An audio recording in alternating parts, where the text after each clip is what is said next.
UP का election करीब है। तमाम सियासी पार्टियां एड़ी चोटी का जोर लगा रही हैं। पूरे मुल्क की निगाह यूपी के इलेक्शन पर है। अखबारों के ज़रिए, न्यूज़ के ज़रिए मालूम हुआ कि असदुद्दीन ओवैसी साहब भी यूपी का इलेक्शन लड़ेंगे और अपनी पार्टी मजलिस इत्तेहादुल मुस्लिमीन को यूपी की सियासत में उतारेंगे। इसमें कोई शक नहीं कि ओवैसी साहब एक काबिल तरीन लीडर हैं, बेपनाह खूबियों के मालिक हैं, दीनी व मिली और कौमी जज्बा अपने अंदर रखते हैं और पार्लियामेंट में बहुत ही मुअस्सिर नुमाइंदगी करते हैं और इंसाफ के लिए आवाज़ उठाते हैं। ओवैसी साहब हैदराबाद तेलंगाना की हद तक तो ठीक हैं और पार्लियामेंट में इनकी ज़रूरत है, लेकिन इससे हटकर मुल्की सतह पर इनका सियासत में हिस्सा लेना मौजूदा हालात के लिहाज से पूरे मुल्क के लिए नुकसानदेह है। आज मैं अपने ज़मीर की आवाज़, दिल की धड़कन आवाम तक पहुंचाना चाहता हूं। चाहे कोई मुझे बुरा कहे या मुझे गालियां दे, इसकी परवाह नहीं। बिरादरान इस्लाम, मेरा ये पैगाम दिल के कानों से सुनो, ठंडे दिल से गौर करो, जज्बात में आकर होश मत खो, मेरे एक एक लफ्ज़ को बार बार सुनो।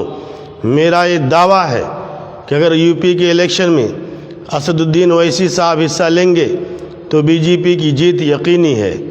हो सकता है 2-4 सीटें मिल जाएं, इससे फ़ायदा कम नुकसान ज़्यादा होगा। ओवैसी साहब का सियासी चेहरा कट्टर मुस्लिम पंथी की हैसियत से हिंदुओं में जाना पहचाना जाता है और बीजेपी भी यही चाह रही है कि ओवैसी साहब यूपी में ज़रूर हिस्सा लें। जब इस मामले में ओवैसी साहब की मुखालफत की जाती है, कोई मशवरा दिया जाता है, बहुत से मुसलमान खुसूसन मुस्लिम नौजवान बेकाबू हो जाते हैं, जोश में आ जाते हैं कि कब तक हम ग़ुलामी की ज़िंदगी बसर करते रहेंगे, कब तक दूसरी पार्टियों के पीछे चलेंगे, क्या हमारी अपनी नई पार्टी नहीं होनी चाहिए? ओवैसी साहब मुल्क में क्यों इलेक्शन नहीं लड़ सकते? कब तक डरते रहेंगे? ओवैसी साहब ही इस वक्त मुल्क के सबसे बड़े लीडर हैं, मुसलमानों के मसीहा हैं। ऐसी जज्बाती बातें लोग करते हैं। याद रखिए, सिर्फ जज्बाती जोशीली तकरीरों से मसाइल हल नहीं होते। ओवैसी साहब पूरे मुल्क में जहाँ गए हैं वहाँ बीजेपी को फ़ायदा हुआ है। ओवैसी साहब अगर 2-4 सीटों पर लड़ते हैं तब भी इसका असर पूरे स्टेट पर पड़ता है। ओवैसी साहब को मेरा मुखलिसाना मशवरा यही है कि आप बराए मेहरबानी यूपी की सियासत में हिस्सा मत लीजिए। यूपी एक हसास रियासत है जहां मजहबियत का गलबा रहता है, जहालत ज़्यादा है, मज़हब के नाम पर वोट की सियासत होती है। मुसलमानों का ये नज़रिया कि कब तक दूसरी पार्टियों के ताबे हम रहेंगे, क्या हमारी अपनी कोई पार्टी नहीं होनी चाहिए? फ़िलहाल मुल्क के जो हालात हैं, ऐसे में अपनी अलग पार्टी के बारे में सोचना गलत है और ये हकीकत है कि हिंदुस्तान में मुसलमानों की अपनी अलग सियासी पार्टी नुकसानदेह है। इस वक्त मुल्क बहुत नाजुक मोड़ पर है। फ़िरका परस्त ताकतें इस मुल्क को हिंदू राष्ट्र बनाने का ख्वाब देख रही हैं। लिहाजा हमें मुत्तहिद होकर फ़िरका परस्त ताकतों के ख़िलाफ़ डट कर मुकाबला करना चाहिए। ओवैसी साहब को पूरे मुल्क में क्यों नहीं लड़ना चाहिए? मैं बताना चाहता हूँ, जिनको कुछ सियासी बसीरत हासिल है वो अच्छी तरह जानते हैं अगर पूरे मुल्क में ओवैसी साहब को चंद सीटें मिल भी जाती हैं तो भी फ़ायदा कम नुकसान ज़्यादा है। चंद सीटें जीत कर हम कुछ नहीं कर सकते। आपने बिहार में देखा, ओवैसी साहब को 5 सीटों पर कामयाबी मिली। वो 5 सीटें ऐसी हैं जहां किसी भी पार्टी का उम्मीदवार जीत सकता था, क्योंकि यहाँ मुस्लिम आबादी बहुत ज़्यादा है, मुस्लिम पॉपुलेशन ज़्यादा है। अगर ओवैसी साहब की पार्टी का उम्मीदवार नहीं खड़ा होता तब भी वहाँ से मुसलमान ही जीतता था।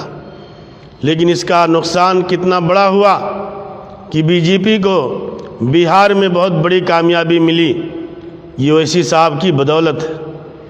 अगर ओवैसी साहब बिहार में हिस्सा नहीं लेते तो बीजेपी की हार यकीनी थी। ہم یہ سمجھتے ہیں کہ اویسی صاحب کی پارٹی سے ہی مسلمان جیت سکتا ہے، غلط ہے۔ بنگال میں 42 مسلم ایم ایل اے ہیں۔ یہ 42 مسلم ایم ایل اے جو بنگال میں ہیں، کیا اویسی صاحب کی پارٹی کے ہیں؟ لہذا یو پی کے مسلمانوں کو دانش مندی کا ثبوت دینا چاہیے، باہم متحد ہو کر فرقہ پرست طاقتوں کے خلاف ووٹ دینا چاہیے۔ اگر مسلمان جوش میں آ کر اویسی صاحب کو ووٹ دیے تو اس کا خمیازہ آنے والی نسلوں کو بھگتنا پڑے گا اور بہت بڑا نقصان ہوگا۔ اور یہ بات کان کھول کر سن لو کہ یو پی میں اویسی صاحب کو کامیابی ملنے والی نہیں۔ ووٹ تقسیم ہوں گے، بی جے پی کو فائدہ ہوگا۔ میری یہ بات بہت سے لوگوں کو ہضم نہیں ہو رہی ہوگی، غصے میں آ کر لوگ گالیاں دے رہے ہوں گے، مجھے اس کی پرواہ نہیں۔ اگر اویسی صاحب یو پی کی سیاست میں حصہ لیں گے تو کیسے نقصان ہوگا، میں یہ بات آپ کے سامنے رکھنا چاہتا ہوں، سنجیدگی کے ساتھ اس پر غور کیجیے۔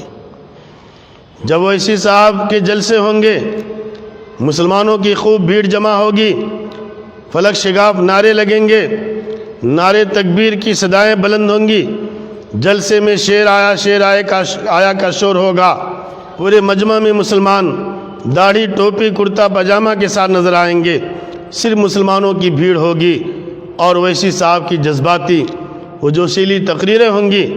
اخباروں، social media, T V channel کے ذریعے یہ بھیڑ بھاڑ دکھائی جائے گی اور اویسی صاحب کی جذباتی و جوشیلی تقریروں کی کلپ خوب وائرل کی جائے گی، اس سے بی جے پی کو خوب فائدہ ہوگا۔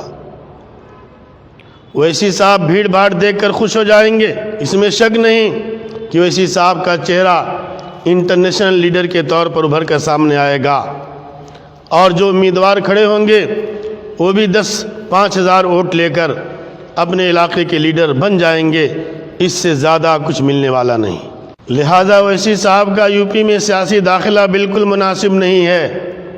میں یہ بات پھر دہرانا چاہتا ہوں کہ اگر اویسی صاحب نے یو پی کے الیکشن میں حصہ لیا تو بی جے پی کی جیت یقینی ہے۔ میرا ایک سوال ہے اویسی صاحب سے، اور آپ بھی یہ سوال اویسی صاحب سے پوچھئے کہ حیدرآباد شہر چھوڑ کر پورے تلنگانہ اسٹیٹ میں آپ اپنا کوئی امیدوار کیوں نہیں کھڑا کرتے؟ 70 سال میں آپ حیدرآباد شہر چھوڑ کر پورے اسٹیٹ میں ایک بھی ایم ایل اے کی سیٹ نہیں جیت سکے۔ کیا تلنگانہ اسٹیٹ میں مسلم آبادی نہیں؟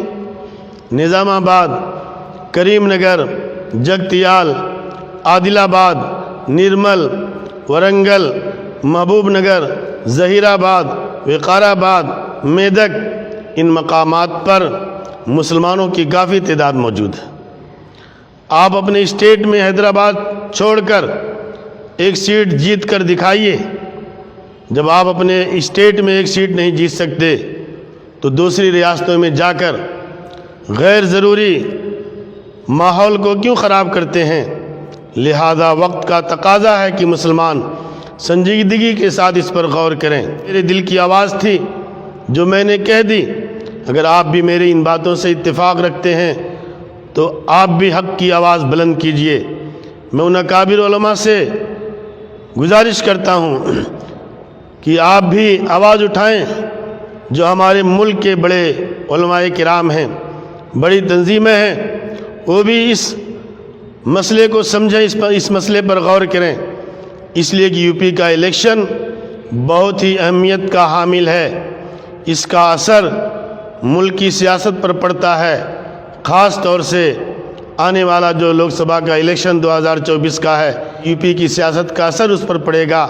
لہذا ہم تمام لوگوں کی ذمہ داری بنتی ہے کہ بہت ہی سوجھ بوجھ سے کام لیں اور اتحاد اور اتفاق کے ساتھ ہم اپنے ووٹ کا صحیح استعمال کریں۔